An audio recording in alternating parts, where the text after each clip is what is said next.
चंडीगढ़ के professional golf Gulbaz मान की इनोवेशन गोल्फ खेलने के तौर तरीकों को बदलने वाली साबित हो सकती है। इस तकनीक के इस्तेमाल से गोल्फ पिचिंग स्पीड नियंत्रण कर सकेंगे। अभी तक 85% से ज्यादा प्रोफेशनल गोल्फर कंपटीशन के दौरान अपनी पिचिंग पोटेंशियल का सिर्फ 60% ही हासिल कर पाते थे, लेकिन नई मशीन फ्लैकन से परफॉर्मेंस में सुधार लाया जा सकता है, जिसे यूएस और इंडियन बेस्ड ऑर्गेनाइजेशन फ्लैकन 1 ने तैयार किया है। इस बारे में प्रोफेशनल गोल्फर गुरबाज मान का कहना है कि पिचिंग के बाद अब यह नहीं कहना पड़ेगा कि शॉट लॉन्ग, शॉट फास्ट या शॉट मीडियम। इस मशीन की बदौलत आप स्टिक पिचिंग स्पीड नाप सकेंगे। दरअसल दुनिया में पहली बार गोल्फ पिचिंग के लिए सेंसर टेक्नोलॉजी का इस्तेमाल हो रहा है। इसके जरिए ग्रीन्स की स्पीड का पता चल सकेगा, यानी किस गोल्फ कोर्स पर बॉल कितनी तेजी से आती है और जाती है। इससे एमेच्योर और प्रोफेशनल गोल्फर दोनों की परफॉर्मेंस में सुधार आएगा।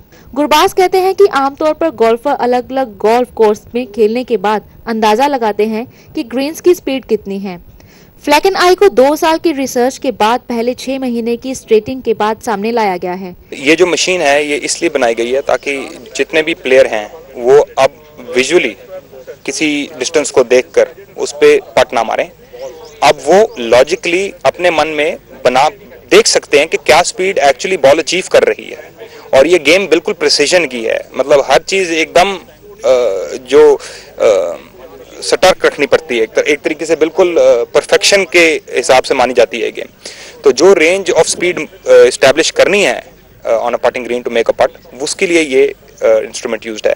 ये जो गोल्फ कोर्सेज के लिए बहुत फायदेमंद है। गोल्फ कोर्सेज अपने ग्रीन्स को मैप करके एमेच्योर्स के लिए बहुत बेटर बना सकते हैं। प्रोफेशनल्स अपनी पटिंग बेटर कर सकते हैं। जूनियर प्लेयर्स आज से एक नए आइडियोलॉजी पे प्रैक्टिस शुरू कर सकते हैं। ये गोल्फ में एक्चुअली पटिंग को एक हिसाब से एक आर्ट से the idea of putting being an art, एक आर्ट मानी जाती है। अब आर्ट की जगह एक साइंस बन जाएगी और साइंस का मतलब है इसमें नंबर्स आ जाएंगे। इसका मतलब है अब से प्लेयर का लक कम टेस्ट होगा और उसकी एक्चुअल स्किल ज्यादा टेस्ट होगी, because the numbers are available to everybody and they are the same for everybody.